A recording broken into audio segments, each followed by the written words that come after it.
Hi, it's Sylvester, and when I was 13 years old, I became obsessed with a movie called The Basketball Diaries. If you know anything about me, you know that I am not a sports guy, so you might be wondering why I was into something called The Basketball Diaries. Well, spoiler alert, The Basketball Diaries has very little to do with basketball and a whole lot to do with heroin. You see, The Basketball Diaries is a movie based off a book written by a man named Jim Carroll. He was an author, a poet, a musician, and unfortunately a heroin addict.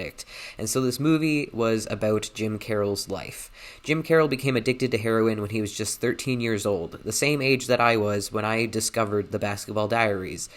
And this is why I think drug education is important, because The Basketball Diaries may have saved me from becoming a drug addict. Now, granted, I am a drug addict. I am a recovering marijuana addict, but I could have become addicted to something a lot worse than marijuana had I not been compelled to learn about drugs by seeing The Basketball Diaries. The Basketball Diaries was my first introduction to learning about hard drugs, because in school they just didn't teach us about drugs. We had one day where a police officer came in and basically showed us some drug paraphernalia and said, drugs are bad, don't do drugs or you'll go to jail. And that was basically it. And he didn't distinguish between drugs. Like, he showed us a crack pipe and he showed us a bong and said, like, basically these are the same, they're both bad, don't do drugs. And I feel like everybody knows that crack is a lot worse than marijuana. So treating those two drugs as though they were the same thing was, pretty harmful. And that's exactly what happened to a young Jim Carroll. He didn't know the difference between heroin and marijuana, and I do feel like most people are aware that heroin is a lot worse than marijuana, especially now that we live in a place where marijuana is legal, but, back then, marijuana was not legal where I lived, and, Jim Carroll, this was in the 60s, he did not realize, he did not know that heroin was, sorry, there's someone in the hallway doing some talking, it's distracting me. Anyways, he did not know that heroin was a lot worse than marijuana. He got the two mixed up. He heard that one of these drugs was really addictive and one of these drugs was not very addictive, and he thought that heroin was the one that was not very addictive. So he did heroin, and he became addicted to it, and it ruined his life.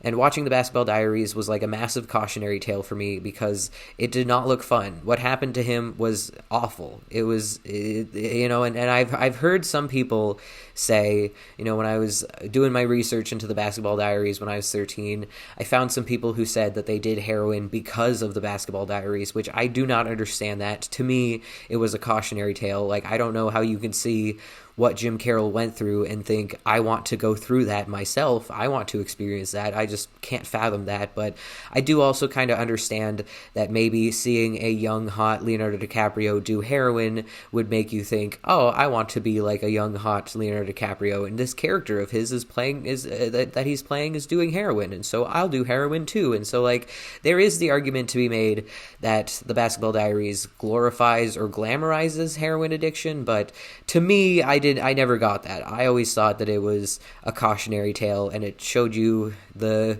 not so fun reality of being addicted to heroin. It ruined his life.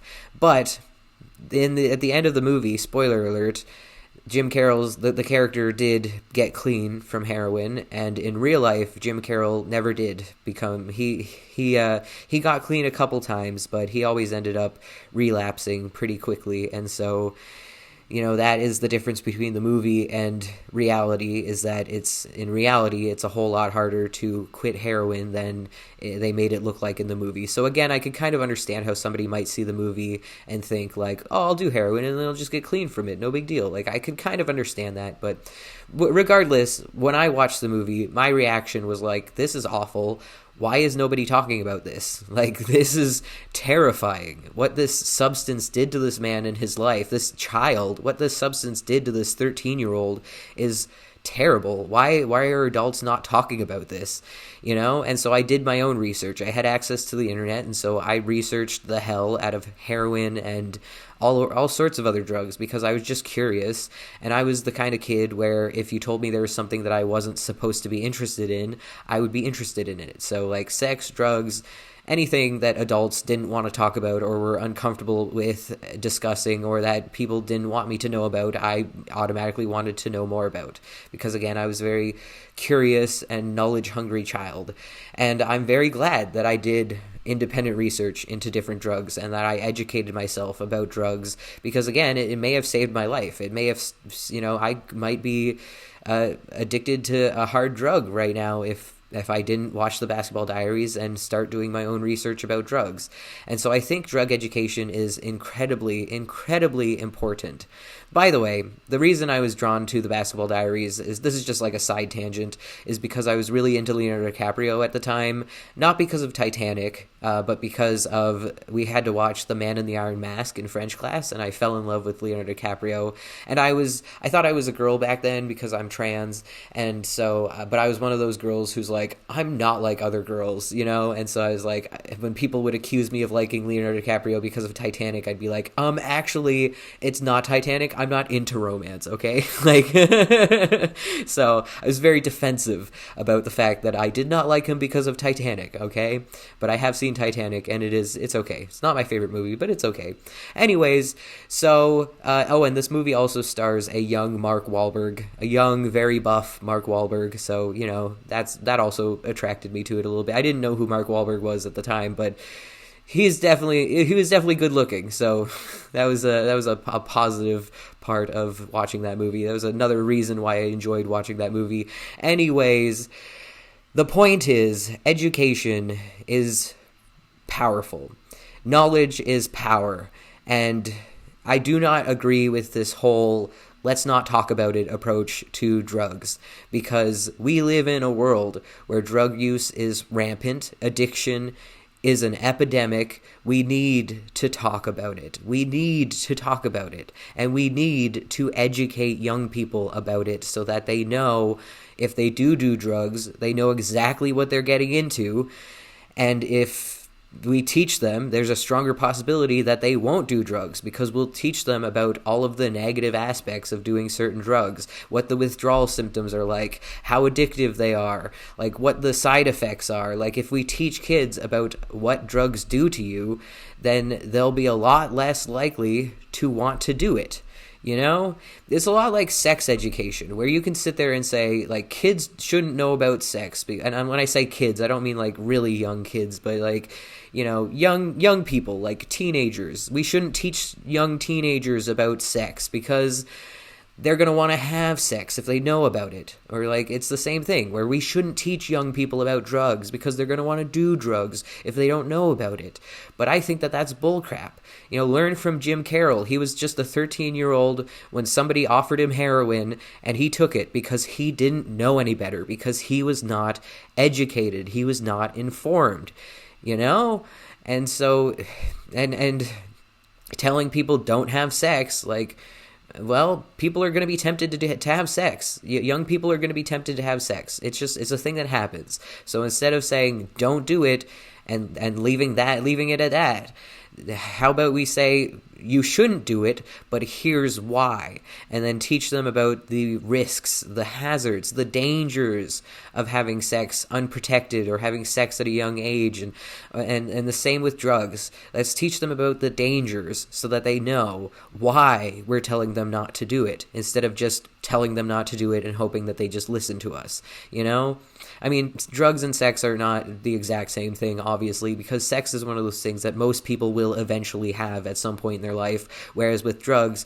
there are many people who go their entire lives without having drugs, or doing drugs, rather, but it's very similar, because a lot of young people will find themselves at parties where somebody's snorting cocaine and somebody's handing out shrooms and somebody's on LSD and somebody's offering them MDMA, and if they don't know the difference between all these drugs and what these drugs will do to them, they're not going to know any better if they just say yes. They're not going to know what the drugs are going to do to them, and they're not going to know what the hazards are. And so, if they do happen to do drugs, we need to at least arm them with knowledge so they know which drugs to avoid and what the drugs are going to do to them if they do decide to do them. Like, we need to not function under the assumption that people are just never going to do drugs in their life if we tell them to not do drugs. Because look around, there is a drug crisis, there is an addiction epidemic, and so there's a lot of people out there who do drugs. No matter how much we tell them not to, it's gonna happen. People are going to do drugs. It's gonna happen. So again, we at least need to teach people which drugs they should absolutely never do and what drugs are going to do to them, and tell them why they shouldn't do certain drugs or any drugs at all. Like, I don't know. Like, if we taught young people the specific details of what drug addiction is like and what drug addiction will do to you, like, if you're addicted to, like, heroin or crack or meth, like, those are the kind of drugs where you have to do them every 15 minutes or something, or else you'll start to feel like you're dying. You'll start to feel physically sick. And so we need to teach kids that these are drugs that if you become addicted to them, you're going to spend your entire life just trying to run away from feeling sick and trying to access more drugs, doing whatever you can to get more of these drugs, because otherwise you're going to feel like you're dying, And we need to teach them about the withdrawal symptoms. Like, there was something I learned about when I was doing the research about heroin, where it's called priapism, where sometimes if you're withdrawing from heroism, if you're withdrawing from heroin, then you can experience painful, sustained erections. So I bet if we taught young boys about that, and young people assigned male at birth that, then they're going to not want to do heroin, because having a sustained, painful erection sounds unpleasant as hell. Or we teach them about crank bugs, where if you do meth or crack, then you might feel like there's stuff crawling under your skin, and you'll pick at your skin until you get sores on your face. Or there's something with heroin called itchy blood, where it literally feels like your blood is itchy, and no matter how much you scratch, you can't get to the itch because it feels like it's in your blood. Like, stuff like that. We need to teach kids stuff like that so that they know what the fuck they're getting into if they decide to ever try something like that, and so they know why we tell them not to do stuff like heroin and crack and meth. And we need to teach kids about drugs. It is the only way to prevent people from becoming addicts, in my opinion. Because once a person becomes an addict, it's very, very difficult to get them to be clean. But if we get people to not become addicts by getting to them while they're young and teaching them about the facts of drugs, then we can make a difference, and we can make the next generation be less affected by drug use than previous generations. And it's so important. I used to have this series on my channel way back in the day where I would make videos about drugs. I would be like, this video is about heroin, and I would just like list all of the symptoms of heroin withdrawal, and I'd list statistics of like how many people struggle with heroin use, and like I'd list like what side effects are of doing heroin, and I would just like tell you everything that you could possibly want to know about heroin. And I did this for like a few different kinds of drugs, and these videos were absolutely being suppressed by the algorithm. All of them got like 2 views, and those views were me and my mom. Like, these videos got no views because YouTube was suppressing the hell out of them, because YouTube does not believe in allowing people to talk about drugs because advertisers don't like it, and YouTube just cares about advertisers. So YouTube didn't care if my videos could have potentially saved lives. They didn't care if those videos could have potentially had a very positive impact on people. They weren't going to let people see those videos because they were about drugs, and drugs equals bad, and we don't talk about it. We just don't talk about it. And like, I hate that. If we want to solve this problem, we need to talk about it. We need to. It's so important. Anyways, that's all. Thank you so much for watching. Have a great day. Stay frosty. Bye.